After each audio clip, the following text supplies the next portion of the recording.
What's up, everybody? It's Rob Live back in the studio with my man Jim. In the house. It's Friday, Andy. Friday evening. Let's be real. It almost didn't happen. It almost didn't. I'm so glad I was put in my place. We had a text mishap. Okay, guys, so I'm learning now that I send out the schedule, then I do the follow-up calls, right? I'm so comfortable with Jim now. I'm like, yeah, he'll be there. But apparently we had a miscommunication. So Jim was on his way out, and thankfully our guests saved the day once again because they've been helping me for the last 2 weeks. They came early, so that's why that helped you out. Right? Yes, coming early, and I saw them in the back, and I was like, "Hey, someone's here." Thankfully, yeah. Now we're here, and it's working. That means it was an MTB moment. You know what MTB is? MTV? MTB. No. Meant to be. Meant to be. All right. Meant to be. I took that from TLC. No. All right. Right. So anyway, thank you guys for being here today. If you like what we're doing, please like and subscribe. Continue to listen. We appreciate the feedback. Jim especially loves the feedback. I do. And he reads all of your comments. So all day today. Continue to throw them out there. Yep. We got some good ones? Yeah. A few. Any shout out to anyone who's been... A lot of been... them just keep it up. Oh, keep it up? A lot of them were keep it up. Keep going. Now, are they all our friends? Or is that I don't know. Yeah. Yeah, so we still don't know exactly who our audience is. So we're grateful for all of you. Whether you're from Georgia, the country. Did you see the newest numbers on Georgia? How many we have? No. So 2.2 thousand views. Can we clap it up for Georgia? That's so sick. That's Georgia. Nice. Yeah. And again, we want to clarify and give all due respect. We're not talking about Georgia, the state, and the United States, but actually Georgia, the country that borders is it Russia? It's the Ukraine area over there. Yes. Yeah. What's going on over there? So shout out to you guys. So. Best McDonald's in the world. I've seen it on YouTube.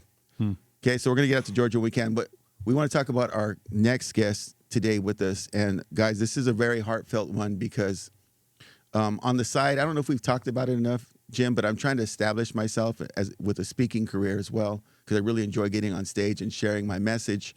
And, it's been a slow build. It's been 11 years, and most of those years have been, smaller conferences and big, not too many big places. And so this is kind of like the big break here. I thought it was, and that break was blessed upon me by one of our fellow Sauce Crew members. We've talked about the Sauce Crew before in the past, you guys. It's a group of high school friends, and we're all in text group together. Okay, we will never discuss some of the things on that text because we got some characters in there, but we will discuss this one thing. And I randomly shared one day, Jim. I was like, "Hey, guys, if anyone knows of anything coming up, I'm in the speaking gig now." And again, the saucers, they only pay attention if it's a joke or a funny meme, right? And so I threw it out there, and luckily someone from the Sauce Crew actually read it.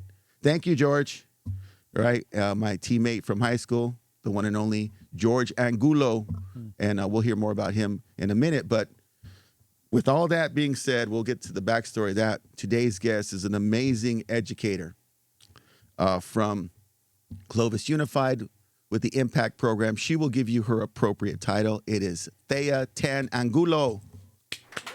Thank you. Can you hear that crowd? Yes. Dear Laura. Thank you for coming. Thank you. And Thank you for having me. Yeah, and you know what? I want to show a little empathy here because, we get kind of blind to it because we do it so often. But being on camera, right, microphones, and having people, share your story with an audience, it's a little different, right? Oh, yeah. But you're here, and so I thank you for doing this. One of the things that we do as educators, right, we're constantly asking our kids to reach a little further, be a little bit uncomfortable. So I feel like it's healthy for us to do it once in a while as well. Don't you think? Yes. So you're with Clovis Unified. I am. Part of the Impact Program. What would be your official title? Some of us call us impact coordinators or impact directors. Yes. Well, you guys are definitely making an impact, and I want to talk more about that program. But I like to share with our audience the journey, only because, when we're on front of camera, this is the finished product, right? Mm-hmm. Oh, Rob's here, and he's got a podcast with Jim. Like that's how it started, right? We know there's always humble beginnings. Oh, yes, so I wanted to start from the beginning of your journey in education, right? When did you first feel like this might be your career path? Oh, wow. Well, I never wanted to be in education. Oh, really? I wanted to be a physical therapist. Okay. I considered myself to be a sporty person. I played softball as a kid, and broke my femur skiing. I was a very Ouch. active kid, very active. Wait, do you have some metal? Oh, I was young enough to Oh, where okay. it had been removed. But yes, I do have hardware. Oh, And when George and I were moving my mom out of her house, we found the hardware, and I was so happy and so proud of it. And I had to run up. I'm like, this was in my leg. And he's like, oh, cool. Great. Oh, all right. Whatever. the limber years, Yes, right? When you can yes. just pop out. Yeah. So then you were the sporty, and you decided you were going to go into the. I was going to go into physical therapy. And it just so happened when I was at Fresno State, the physical therapy program turned into a master's program only. And I was like, I need a job. Like, I need to start my career, because looking back, I was an impact kid. And it was funny, not funny, but I actually connected with you during your presentation when you shared a little bit about your background and your father being a Vietnam veteran. Yeah. a Vietnam vet. Yes. And suffering from PTSD, because my father also Wow. was a Vietnam vet, and I'm going to say went undiagnosed, Yeah. right? Because they didn't seek support. So all of those things that came with it, including the trauma of growing up in that. So we'll leave it at that. So I was an impact kid. So I knew I just needed to start a career. So I'm like, okay, I had to change my major. I went into health science. That led me to just different professors that gave me different ideas of what I could do. And I actually did an internship as a health educator. So I was I was put into very small towns like Tranquility and San Joaquin. And what I was doing was I was working with groups of teenagers, even preteens, and talking about teenage pregnancy prevention. Kind of like Planned Parenthood? No, not really. It was just educating them on what they can do instead of have sex. Oh, there's other activities. There are other things you can do.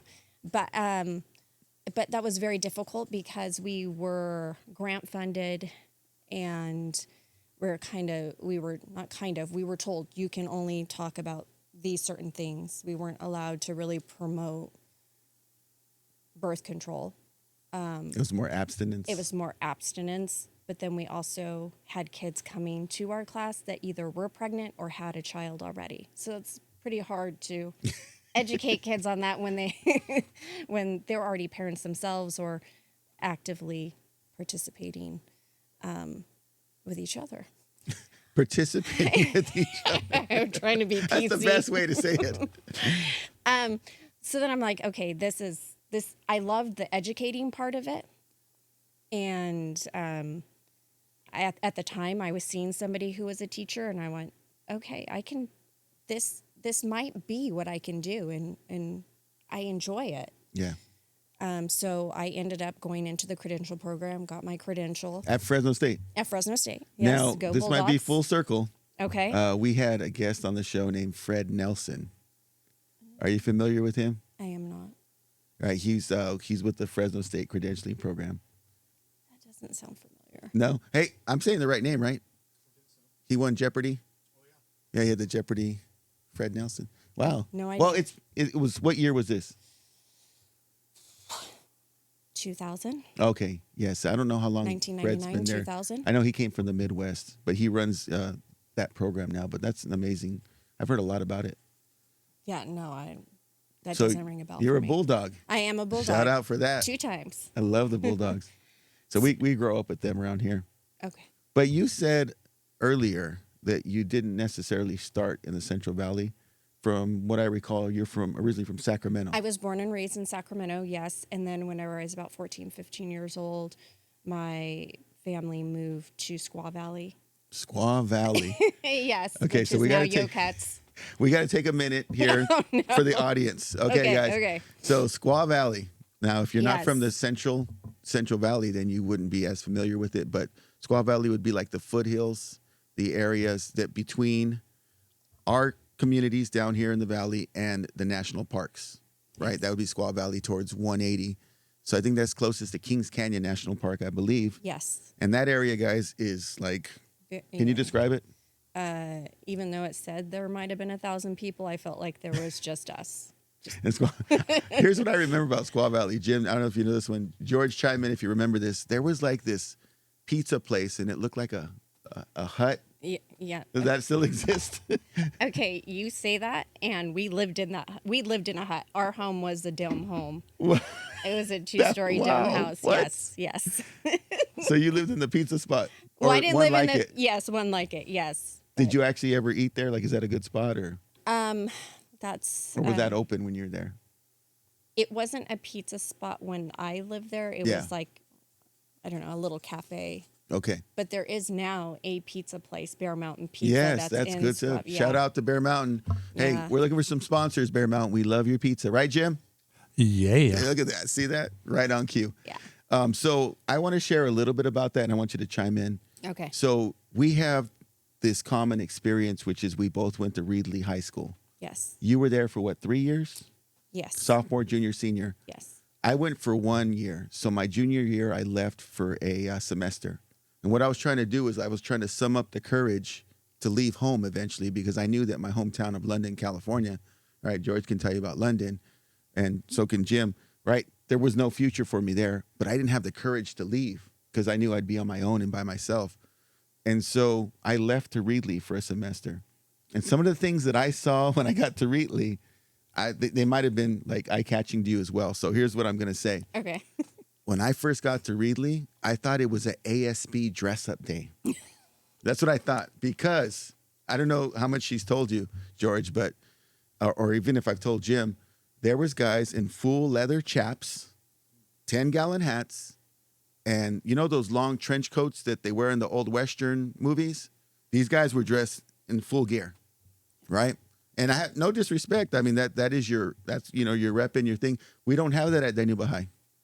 So I was like, is it ASB dress-up day? But after like the third day, I'm like, no, this is their regular gear. Did you have the same experience, or? I had no idea what I was walking into. I had never heard country music. Yeah, me either. I'd never seen a cowboy. I took public transportation to get to school. Oh, yeah, inner city Sacramento, right? Yeah. Bus 81. Bus 80, you remember the bus. Bus 81. And if I wanted to ride the bus with my friend, it was bus 51.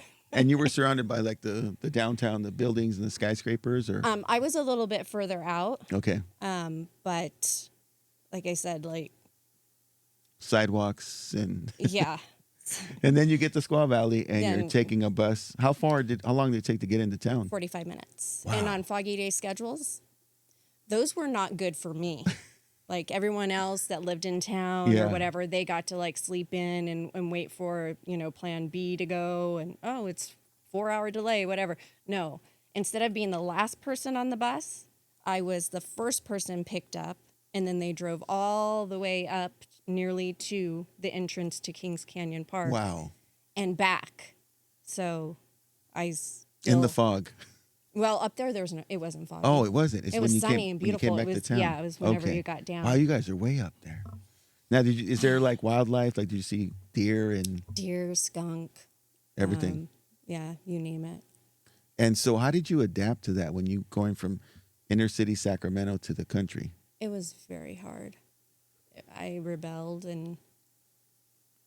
Did I don't want to get too much into that. But angry teen move. Yeah. Now, did you feel like you made some pretty good friends at Reedley? Like, did you adapt? I thought I did, but in hindsight, they're not my friends now.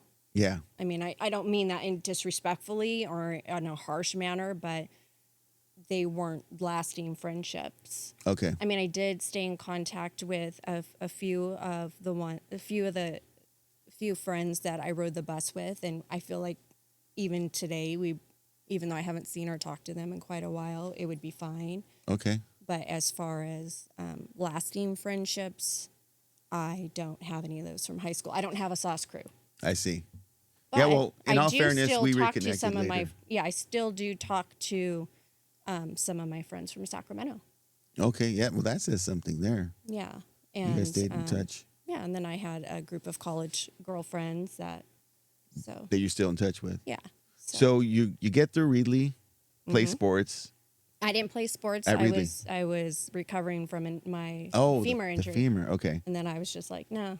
Now you're focused. I didn't like it there. I didn't find my niche there as far as sports went. Yeah. So I was just trying to get through it. I'm just like, when's your graduation? And I'm out. Yeah. And then so when you left, was it directly to Fresno State? I went directly to Fresno State. And the original plan was? Original plan was to go back to Sacramento. Okay. But my mom wasn't really having that. And there was a little bit of fear in being away from my parents. But ultimately, it was like, go to college, get your career going. And so that's what I did. So you go, now you told us the career part and that you ended up in education eventually. Yeah. What was your first teaching gig? I was a reading intervention teacher at an elementary school. Actually, the elementary school that my daughter goes to now. And let's give them a shout out. Yeah, go Freedom Elementary, go Trailblazers. Trailblazers of Freedom Elementary. Yeah. From there, I got hired on at Pinedale Elementary as a 4th grade teacher, and that is one of our Title I schools. We're talking 90% free and reduced lunch. Let's clarify for our audience. We're talking about Clovis. We're talking Clovis. All right. Yes, this is Clovis. Pinedale is right there, Blackstone and Spruce, so right by River Park. Yeah, River Park. Okay. There's a little island of homes back in there. And that's where I taught 4th grade and made some great relationships with other educators and fell in love with the neighborhood. Still in contact with some of my students. That is amazing. Yeah. Watch them grow up. At what point did you, because you said you kind of fell into education. At what point were you sold and said, okay, this is it? Pinedale. What was it about that experience that made you go, I'm in? It was a neighborhood similar to what I grew up in. Okay. And the kids were similar to the same kids I grew up with. Okay. And so they could totally relate to you? Yes, you could and see I what's understood. Happening. Yeah. And when you say understood, this is what I want to break down to the audience, and correct me if I'm wrong. When you go through something similar to your students, you know all the signs. It's the look, it's the demeanor. Sometimes there's some physical evidence, right? The one thing that I always look at, Jim, and I don't know, because Jim's also an educator for our audience members who are just tuning in for the first time. Hey, welcome. We're both educators, along with Thea. I always look at the clothes. And not in the fashion sense, but I was very conscious of my clothes growing up because in London, we already had this label, right? And so we had to mix and match clothes. Like you couldn't wear the same thing 2 days in a row because those Dinuba people would always notice, right? Love you, George. And so I had to mix and match. And so I always look at kids' clothes and I tell my students, I said, hey, if you want to have each other's back, make sure that you're asking positive questions. And one thing we never ask is, how come you wear that same sweater every day, right? Because you never know, is that a fashion statement or is that like just a lack of resources?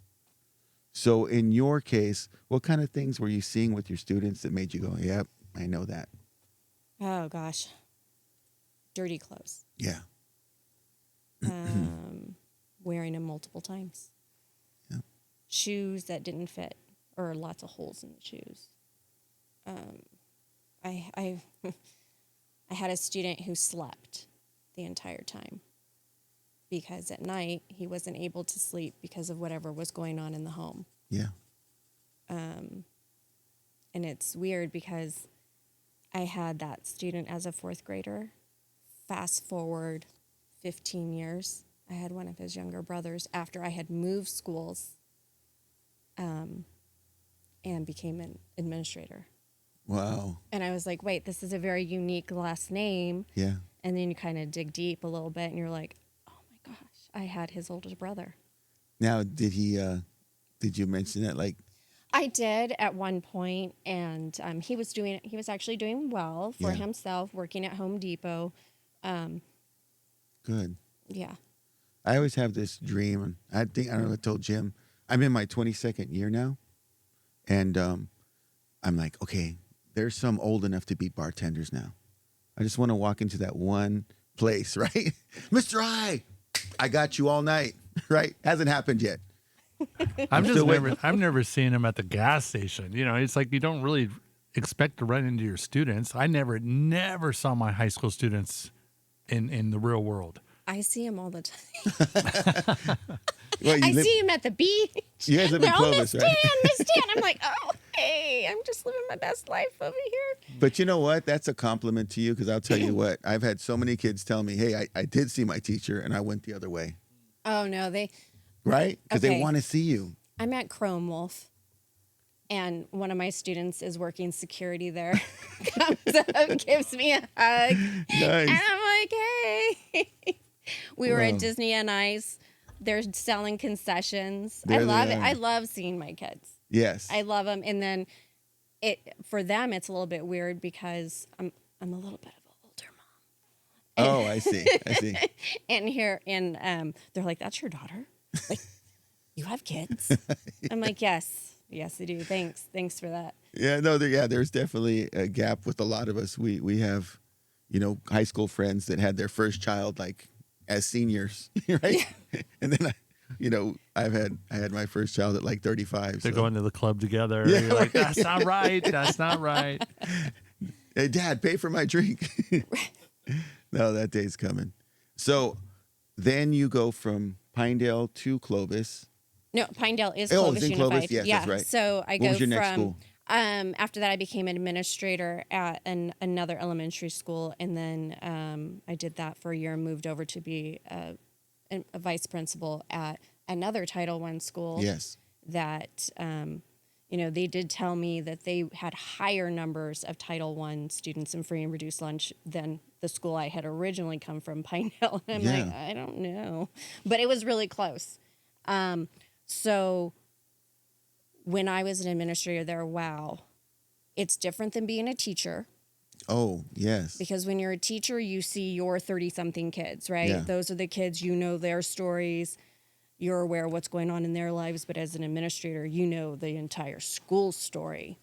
And that was heartbreaking. Well, you know what I noticed about administrators, and Jim, chime in on this because we're both teachers. Administrators who were teachers prior to that for a long time, when they become administrators, you see them moving different. And to me, it's like, okay, you saw something. What did you see that I'm not seeing? And that's what it is. It's an entire population. And so now decisions are being made based on the big picture, not your 35 kids. Right. And us teachers, right? Well, what about my 35? And you're like, listen, you're like a mom of a big family, right? And you're trying to explain to the kids, hey, listen, man, we got to share. Yeah. That was hard. I mean, I would get phone calls after hours, 7:00 at night. Hey, so-and-so never got off the bus. And I'm like, what are you talking about? Because we had an after-school program. So the kids get picked up at 6:00 and dropped off at home between 6 and 7:00. And what do you mean they didn't show up? And then I saw them get on the bus. Yeah. And then I'd have to tell George, hey, I got to go find out what's going on.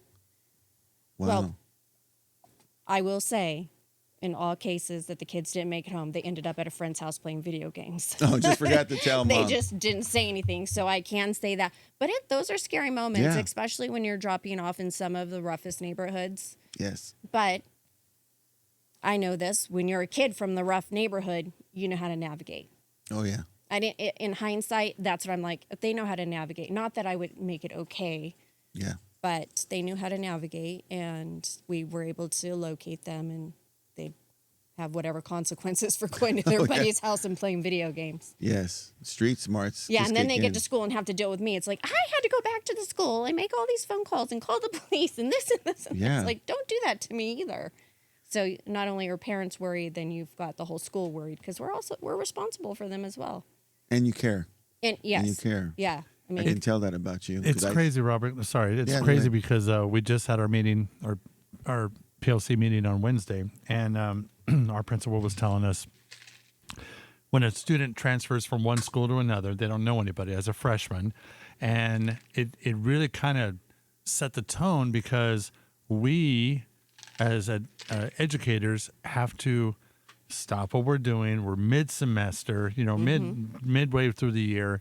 And the reason, so long story short, she got a phone call from someone else in the community that said there's this kid sitting on the curb down off of 12th Street.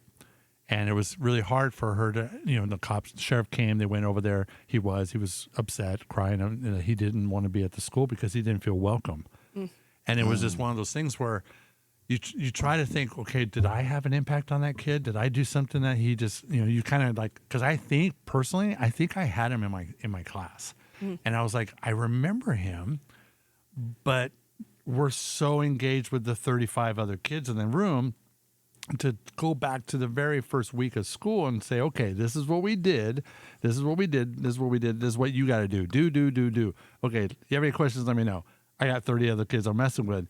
And you do that times 6, 7 other teachers. I could see it being, okay. And so you start feeling bad, and there's a lot on your plate to have to deal with. She came over, sheriff sat in his car. She sat next to the kids and, let's take you in. We'll get you in, and you can sit. I forgot the program that they put him in. And now he's back, involved and stuff with the school. But this was like a week ago. And it's just the transitioning. You don't know where that kid came from, why he's being transferred over to our school, what circumstances, whether mom and dad had issues and he had to move over here and stuff. And I was like thinking, man, it's just, you just expect them to just be hunky-dory and move in and jump and meet friends. And my wife and I were talking that's probably one of the hardest things to do is you've lost your connections with all your friends at that school to now have to relocate and start over from day one and scratch. But yeah, that was just, it really makes you challenge yourself to know whether or not you did something good or bad, or what can you do differently next time that another new kid comes around. So, well, I think the other thing there that you guys have to deal with is but set is the culture of the school. Oh, 100%. Right. You guys you set the tone. So what kind of culture are you trying to foster there? Family. And I think to this day, even at I'm based at the high school at Clovis East High School, but I oversee the program I work under. It's 5th grade through 12th grade. Mm-hmm. So it's the 5 elementaries, the middle school, and the high school. And I would still say over all of that, it's family, because we want our students to know that you're connected here with us, not just with your own personal real family, but this is your family too.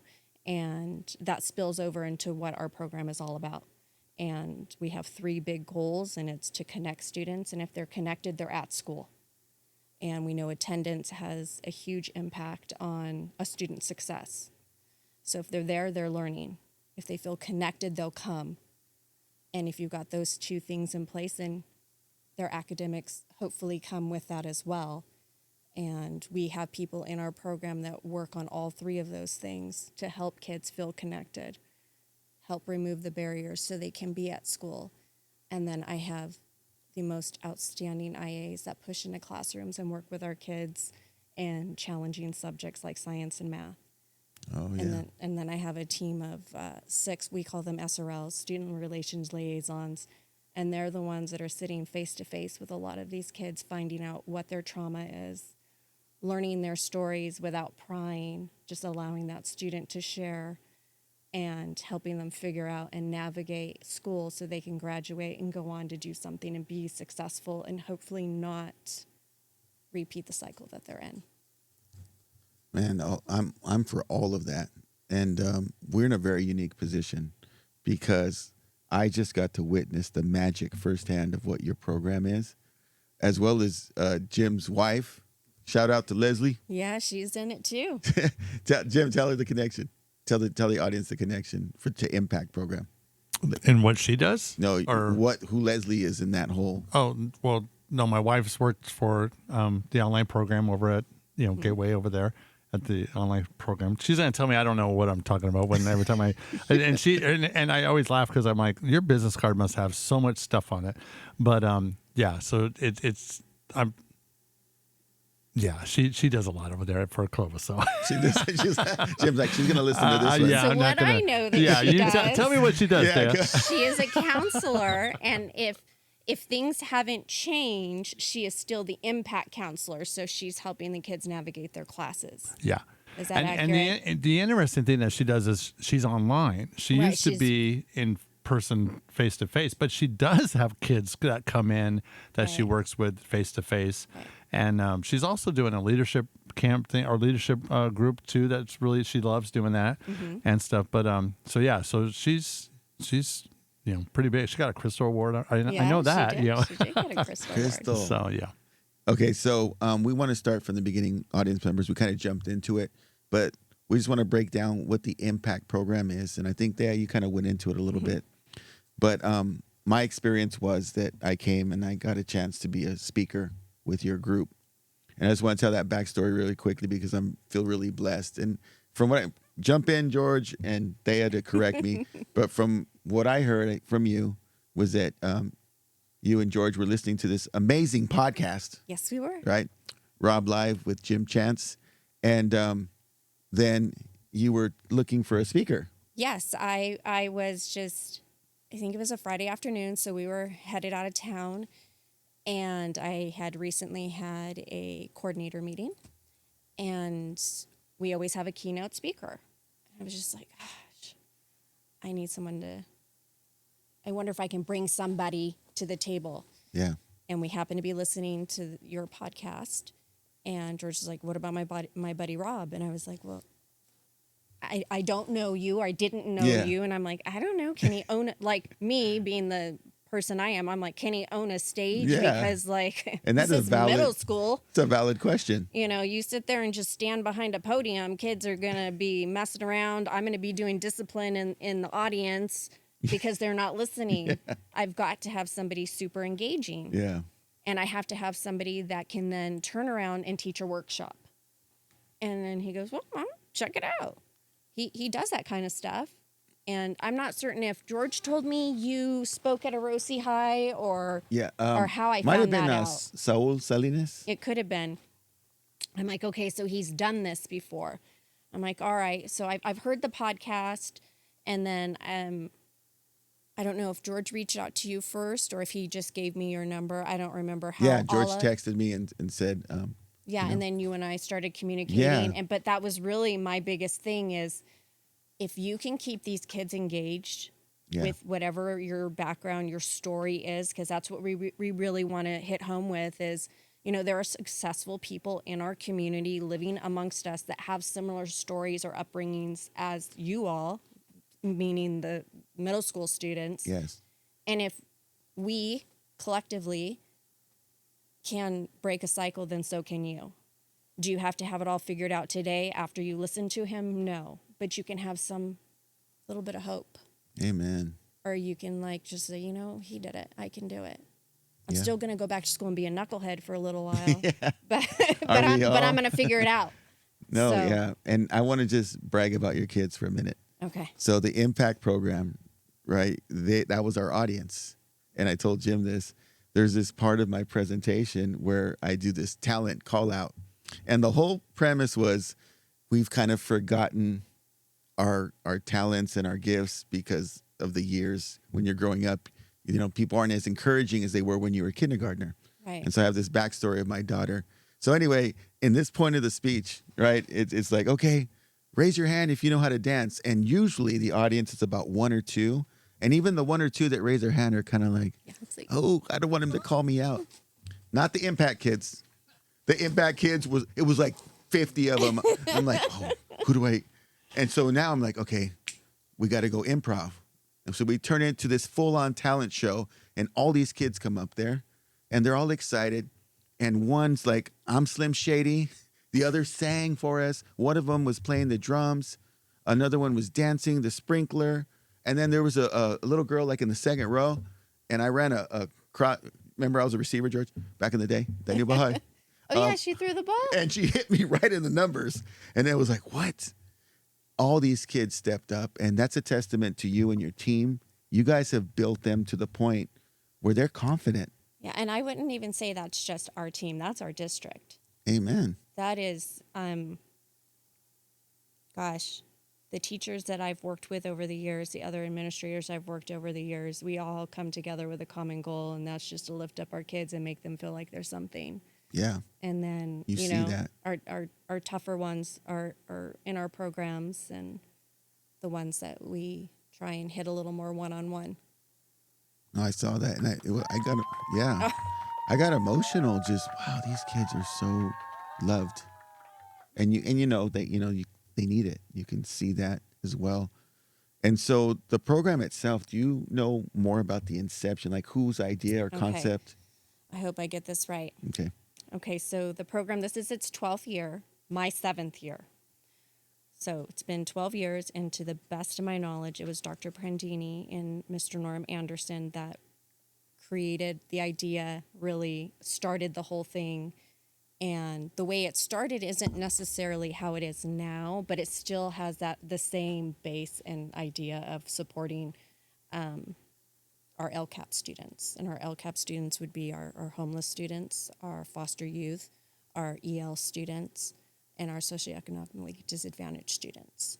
So those are our focus. We work with all kids. I don't care what kid comes through the door, if they're crying, if they need a snack, if they need a sweatshirt. I don't care what the situation is. We're going to sit down and work with them and help them and let them know we're a safe place on campus. And I can say that's true for each area. So there's an impact program in each of our areas of Clovis. Yes. And if you're not familiar with Clovis, there's the Clovis High area, the Buchanan area, North area, South area, East area, and West area. So six impact programs? And alt ed. So that's where Leslie is working. Oh, okay. So that's part of that. So there's one director over each area along with their teams. Okay. And I even said this as a teacher. You connect with a kid and you're going to make a difference. And I even as a director, I still work with kids one-on-one. I have kids that come into my office, and my daughter, she's so fortunate. She gets to come with mommy to work every morning. That is so cool. And then I take her to school and get her to school. And the kids know my daughter, and she loves it. She has no idea what I do. She just thinks like I open a door in the morning and sit down and turn on my computer, and kids come in all the time. But really, it's a place for our kids to feel safe. Yeah. And when they need help with something, whatever it is, it could be academics, it could be something that happened last night. More recently, we are dealing with a big situation that's happening in one of our group homes, and just helping those students navigate things so they can be successful in school and reach their ultimate goal. And everything is, we sit down with each of our students and we goal plan. Like, what is your goal? It could be something as large as, well, I want to get into MIT. I'm like, all right, let's start working on that. Yeah. And it could be as small as, I just want to go home and not see my parents argue. Or what do I do when I go home and my parents are arguing and I just need to go home and do my homework? So what do we do?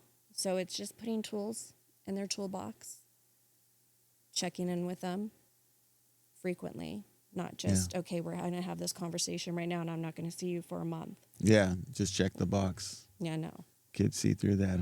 Oh, yeah, 100%. They know. But sometimes you do need to, you need to go fly now. Yeah. And, in the best, most positive way, it's like, okay, your toolbox is now overflowing. You come to us. Instead of us hunting you down and sending you past to come see us to check in, you'd come check in with us and tell us how things are going. And most recently, we had an LCAP dinner, and we had a panel of students, of former students that were part of different programs that were funded by LCAP, and one of them happened to be our student. And just hearing his response, I knew his entire story because I was right there through it all with him. But to hear him share it and then tell the audience where he is now, he's now working in our district. Oh, wow. As an IA, going to school at Fresno State. Yeah. And all he sees is what his future is going to be. It's almost as if the past trauma and everything has just, not that it's melted away. Yeah. Because that never goes away, but it has catapulted him and given him a sense of self and worth, and he knows that he can be successful. Man, and can we get a round of applause for him? And he is doing it. He's rewriting his story. Yeah, he is rewriting his story. And the best thing is his younger brother's in our program, and every day I see him, and he's like, I missed you. I'm like, hey. Wow. And I tell my kids all the time, I go, I want to see you. I want you to stop by my office and say hi. You're not bothering me. And even if even if my door's closed, look in the window, smile, do something, and they do. And so any beautiful. little bit of a connection I can make with them during the day, I'll do it. Yeah. And here's what's impressive about your team, because I don't think I met all of them, but I did see the team all moves the same. They all have that same demeanor. You know, like, I'm approachable. I'm here to support. They're patient. And I saw that in the workshop more than I did, you know, when I was on stage, but I was watching them all move. It's like, these guys are like, they're on it. And the kids, you can tell the kids trust them. It definitely takes special people to be a teacher. Yeah. Right? And it takes real special people to work with the group of students that we work with. Yeah. And make an impact. You've got to believe it. And if you don't believe it yourself, you're doing a disservice. Yeah. And so, you know, I've worked with some individuals. They were real honest. They're like, this isn't the work for me. That's fine. That's okay. Yeah. And not that they didn't have the heart for it. It's maybe they themselves. It's just like they're in a time in their life. They're not able to give as much because they need something filled and they're not able to do it. But it definitely takes special people to sit in front of kids and learn their stories and help them figure out what the next day is going to be like so they can be successful in school. Yeah. Takes a lot. You're right. It takes special people. So with the impact program, I remember you had told me that it kind of went through a progression, that at one point it was called transitions. It was called transition. Transitions. Yes. And then you told me that like kids thought they were being transferred, or what was the story on that? So ideally what it was because our program goes all the way down to 5th grade. So it was our 6th graders transitioning into middle school. Like we had a hand in that, and we'd help our students like, okay, yes, you're going from an elementary school now to the big campus of middle school. And in some cases, you're going to a comprehensive site. Where I'm at, it's a comprehensive site. The middle school and the high school is one big campus. So when you're a 7th grader, it's scary, especially if you have band and you've got to walk all the way over a half mile over to the band room on the high school side, right? So then from 8th grade, you transition to the high school. So it's called transition. Yeah. Well, through the years, I can recall being in meetings and I introduced myself and my title was a transition director, and the parents would kind of look at me like, what are you trying to tell me about my kid? And at first I'm like, I'm just here to help and provide resources. But then they were thinking something else. Yeah. I was helping them transition. Where are you sending them? Yeah, whatever that meant to them. Yeah. So then each area had kind of coined their own name for the program. So we were the Transition Impact Program. I like that. Okay. But the impact was hyphenated impact. hyphen M-P-A-C-T. So it was, oh my gosh, I hope I don't slaughter this. It was, what was the I? Involving mentors, parents, and children together. So it was an acronym. Pull that off. Yeah, I pulled it off. And Clovis West, they were the SOAR program. Access was because they're Ed. Eagles. Yeah. Oh, yeah. That took me a minute. So they all kind of coined their own name for it, but it was still mainly transition. And so more recently, this is now the 2nd year where we had sat down together because we were all kind of falling into very similar conversations with parents about what transition was. And so we had decided collectively as a group of directors, we need to change the name. And so we all voted, and it ended up being Impact, but not the acronym. It was just Impact, because that's ultimately what we're trying to do. Which is what I see happening there. Man. Okay, so is there any future plans to add to this, or do you see anything you guys want to revamp?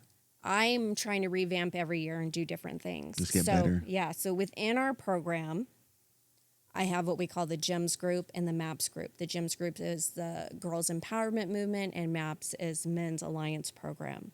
And I have amazing human beings, so shout out to Lee Strohsnyder, shout out to Arshpreet, Isabella, and Kaylin and Martha, because they are my team members that run these things, and they come up, for instance, for our men, our young men in this group, it's how to be respectful. Yeah. You know, just how do you tie a tie? How is it that when you're in an argument with your girlfriend, you maintain your cool? For the young ladies, it's how do you set boundaries? What does it mean when you say no? And then we do activities together, the men's group and the girls group. We've even taken them up to our Sierra Outdoor School and done team building and leadership building with both groups together. And it's, well, how do you even communicate with each other, like face to face? Because kids don't do that anymore. They text each other. Yeah. And like they're sitting right over there. Why don't you Same just table. talk to them? So we teach them how to communicate, healthy communication. And gosh, we're doing a Galentine's thing with the girls next week. Galentine's. Galentine's, yeah. So Talk to us about that. yeah, they get to come and do fun little activities while a lesson is being taught. So in this case, it's going to be safety. Oh. Matter of fact, we're going to hopefully be taking the girls to, oh my gosh, my loss. It's a self-defense class. Oh. At Fresno State, but I forgot the acronym. But anyhow, we're going to be taking girls to go do that. And then our young men, their next group is going to be, what is their next group? I forgot what it is, but I'm sure it's going to be amazing. No, yeah, no, all of this sounds, yeah, and it's so important because these are a lot of things that maybe we don't get growing up. Yeah, a lot of our young men don't have active father figures in their life. Yeah. A lot of them don't, and if they do, they're absent in the sense that they're constantly working. A lot of our young women, their mothers had them when they were really young. Like, I'm older than a lot of their moms. And I'm like, what? How old's your mom? Yeah. Like, oh my God. So a lot of time, I had a student tell me, I'm growing up with my mom. Like, we are growing up together. I see that. And their moms, they treat them more like friends than I don't want to pass judgment, but yeah. It's just a different relationship. And they're not necessarily getting the mom talks. I mean, I've flat out had boys and girls sit in front of me and like, I need you to give me a mom talk right now. This is what's going on. I'm like, okay. So you want a mom perspective. Like I'm free to give you that real life perspective. They're like, mm-hmm. Sometimes they crave that. Yeah. And sometimes they come, they're like, can I just have a mom hug? Yeah. I had a young lady, she came to me, she goes, I saw you give your daughter the biggest hug the other day, and it just looks so cozy. And I was like, do you need a hug? And she's like, yeah, I need a hug. I'm like, all right, okay. Wow. And you know, for me, being in these surroundings, these environments, it builds gratitude because there's so much that we take for granted sometimes, the hugs with our kids, the moments with our kids, and realize, wow, this is not automatic in a lot of families. And because I kind of, sometimes I get so immersed in my immediate family that I forget my past. Yeah. It's like, oh, wait, we didn't have this. I think one of the other things too is we're talking about Clovis, and what I love about hearing this is Clovis is in a different perspective compared to other districts. So it's obviously, you don't want to say it's reassuring, but there's problems everywhere. There are. It doesn't matter what school, Beverly Hills. It doesn't. I mean, you pick one. So it's interesting hearing these stories. Leslie would tell these stories, and I'm like, are you serious? Yeah. You know, it's like, yeah, but the outcome behind it is like, yeah, but they did this, this, and this, and they've succeeded and moved on, and they're now security guards, and they're all these people that you're like, oh my gosh, they have a positive story coming out from it. Yeah, and I will say there is one motto that you will hear consistently throughout Clovis Unified when you go to different professional developments or whatever it happens to be. It's people, not programs. People, not programs. People, not programs. Yeah, we've got the programs, but it's the people you put in those programs. I love that. And that goes right back to, you know, when you're saying my program does, yes, it is my program, but it's everybody. Yeah. It's everybody. I love that team mentality. I mean, Jim is my witness. I've talked a lot about impact lately, right? And I even said, I was like, hey, is there any jobs open? It snowballed. It snowballed after that speech that presentation. I was like, We're wow. always looking for people that are like-minded and really want to do what's best for kids. I mean, you hear it, right? I hear that from lots of people, but it's, well, what's behind those words? Yeah, a lot of work. And yeah, there's definitely a lot of work, and that's one thing that me wanting to do different things every year with our different groups, and as I see these groups get bigger and bigger and more kids want to be a part of this, it's like, okay, I can't do the same things every year.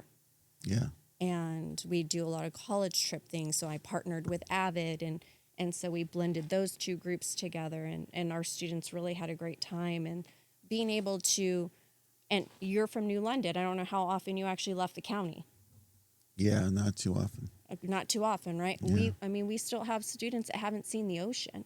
Yeah, that's crazy. So when we go on these field trips to different colleges, we're not just hoping they get something when they step on a college campus, but we're also like, hey, look right over there. We took them to Santa Cruz recently. Wow. Yeah.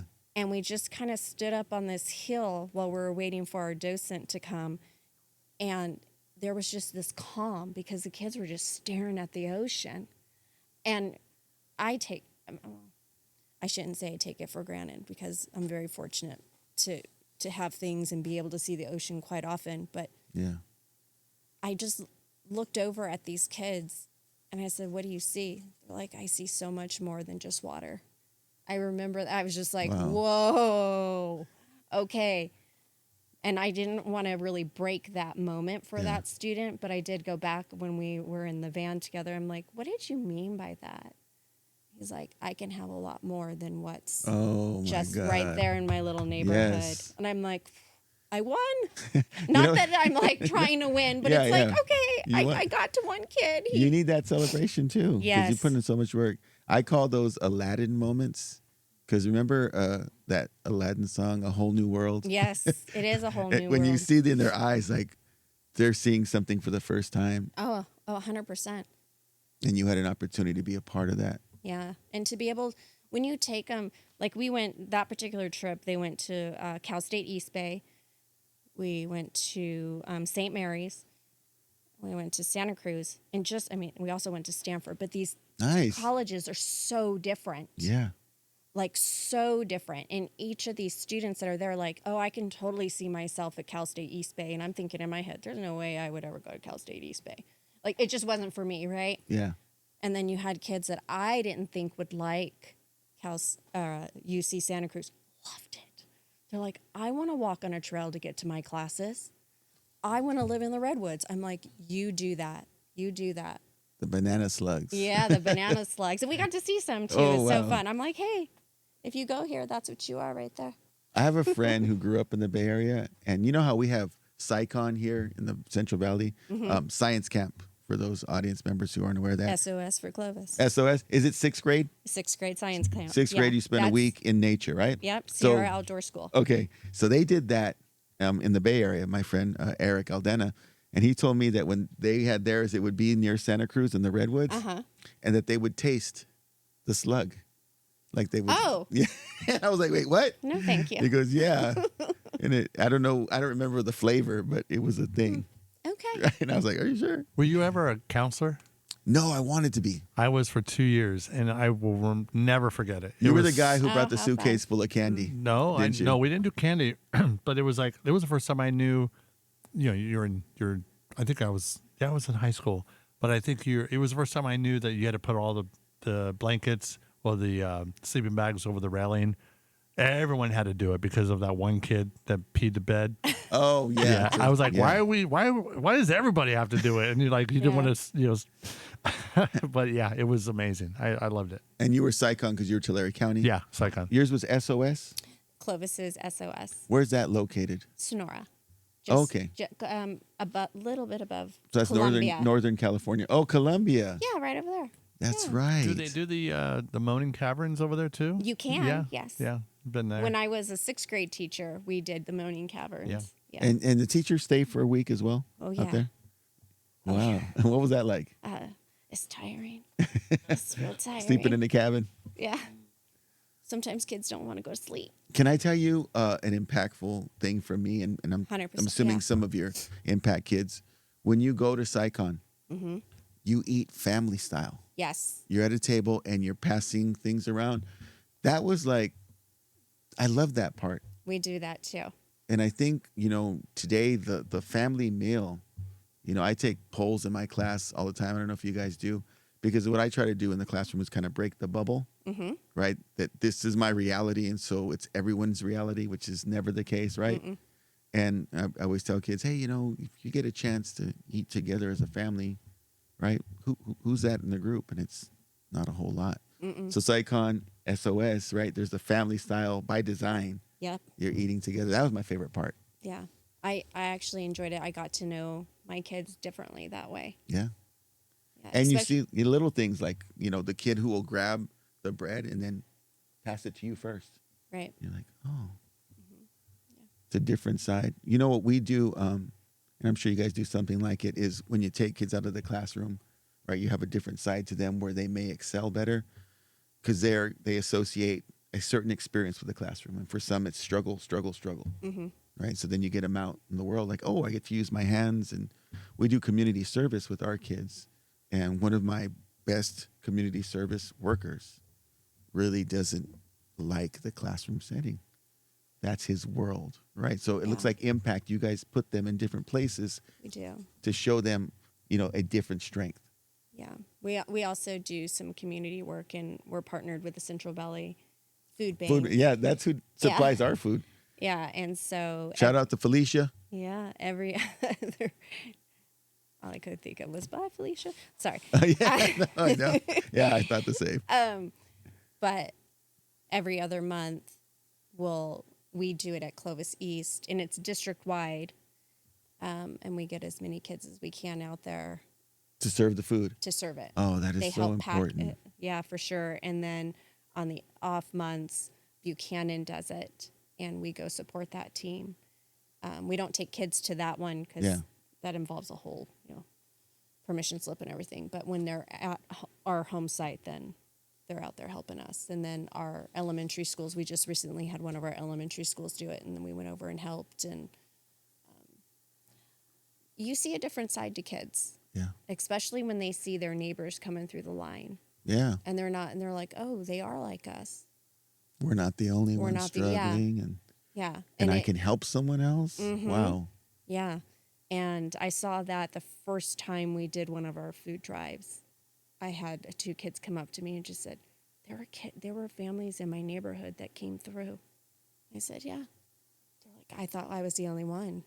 I thought we were the only family that needed this. Man. We're also partnered with a church and Sunrise Church, and they provide us with non-perishable bags. And so we have those on hand for our families. And if they can't come get it, we make the delivery. That's beautiful. Yeah. Wow. So what do you see for the future of Impact? Well, I'm hoping, I'd like to retire in my job, honestly. There have been moments where I just felt pretty stagnant, and that's whenever I had to turn into myself and say, well, do something different. And that's whenever we really vamped up our GYMS program, our MAPS program. And next year, I'm hoping to have a good connection with our peer counseling group and do some things with our peer counselors and just get our kids connected in different ways in different groups of other students on campus, whether it be leadership, peer counseling, AVID. We had a good, successful connection with AVID. And another great program. Right. And then our kids then see those programs like, I can do those programs too. Yeah. So. Now, is there, you see them through to senior year? Yes. Is there do they get a lanyard or is there like a ceremony for the Impact students? We take our kids to Disneyland. What? Man, get me into Impact tomorrow. Disneyland. We take them to Disneyland. Man, you guys don't play. But you know what that says? I think when you go all out for kids, it's like, hey, I'm worth it. And our kids, a lot of them, it's the first time. Yeah. It's the first time. So. Disneyland tickets these days? Right? It's ridiculous. But Yeah, they get to go to Disneyland, but they have to meet goals. It's not like, oh, you get a Disneyland ticket, you get it. No, there are goals.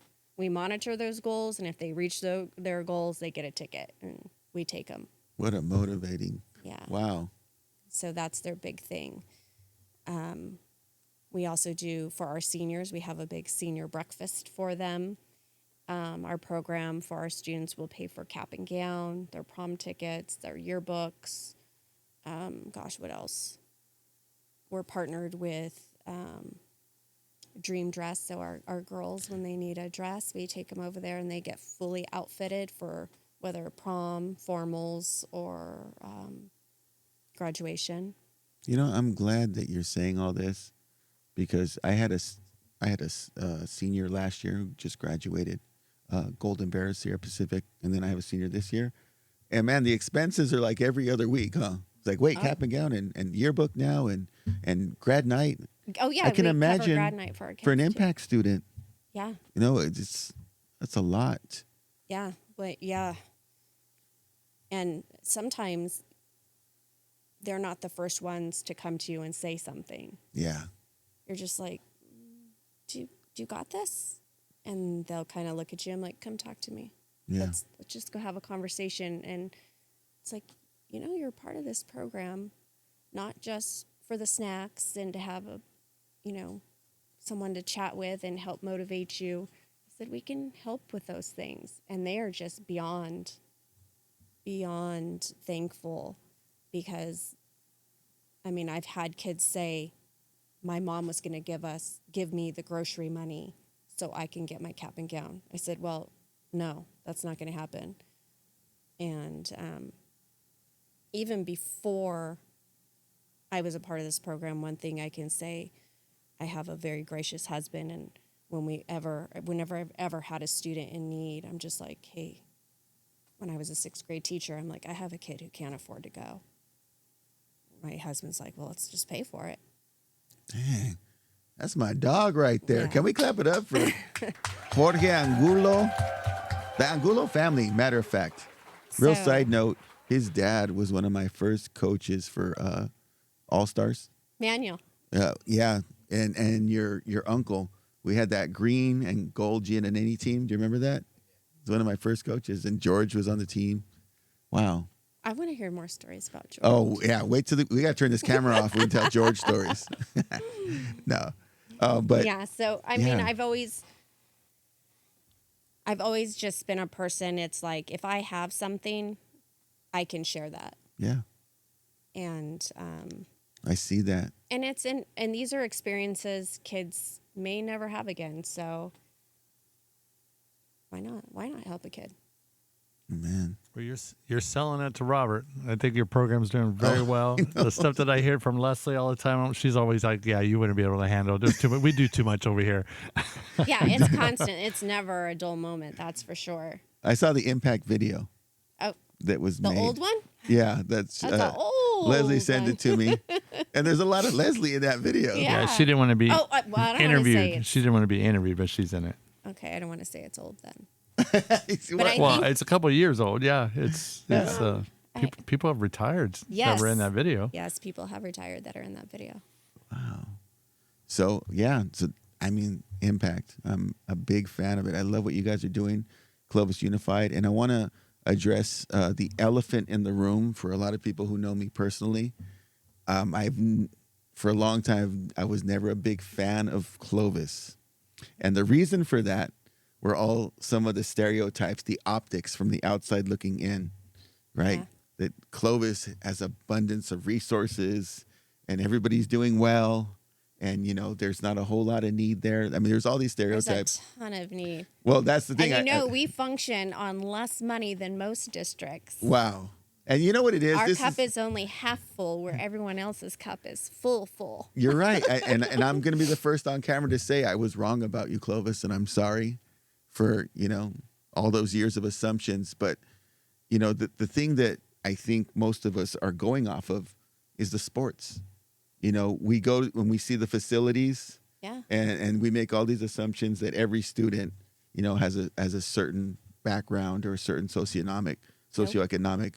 And you know, as an educator, we should know better, right? But we just oversimplify. There's no cannons going off when Daniel Benarosi play football or something. There's no fireworks every touchdown.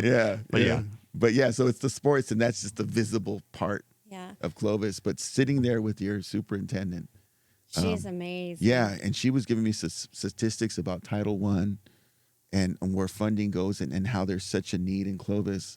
I was blown away. We have some pretty amazing people that run our finances, and we definitely have been very fortunate to continue with our arts programs, to have such successful sports teams, to have amazing coaches, and to have the Impact program, to have just other amazing programs that are doing great things for kids. And we are a smaller district, but we are definitely growing, and that helps. It helps to be a little bit on the smaller side, I think, but we are definitely seeing the growth. I mean, opening up a whole new area with Clovis South and doing, their CTE programs. I'm excited for them to be coming an aerospace CTE program. Oh, yeah. With drone certification. I mean, I'm probably doing no justice to what it's really going to be, and I might be misspeaking right now, but I know they're going to have some amazing things. We'll have to bring them in. Yes. That's amazing. Absolutely. Absolutely. And that facility is just amazing. Wow. Is there any last thing you'd like to share about Impact or Clovis Unified that maybe the average viewer wouldn't know? You know, don't listen to everything on the news. This is my perspective. I always feel like when I hear something about Clovis Unified in the news, it's something negative. I do. I honestly do. It's like, and then you hear about the great CTE programs going on in Kermit. I'm like, well, where's our highlight? We just had a huge CTE night. Where was the news? Clovis, I've worked in other districts or in another district. Yeah. And you couldn't pay me enough to move. It says a lot. Yeah, I love the people I work with. I mean, there's problems everywhere, but you know what? One thing I know about Clovis is you work through them. My LD right now, she can't go anywhere. You better be watching this, Christina. I want you forever. You hear that, Christina? So, speaking of forever, what would you like your legacy as an educator to be when you've retired? How do you want to be remembered? How do I want to be remembered?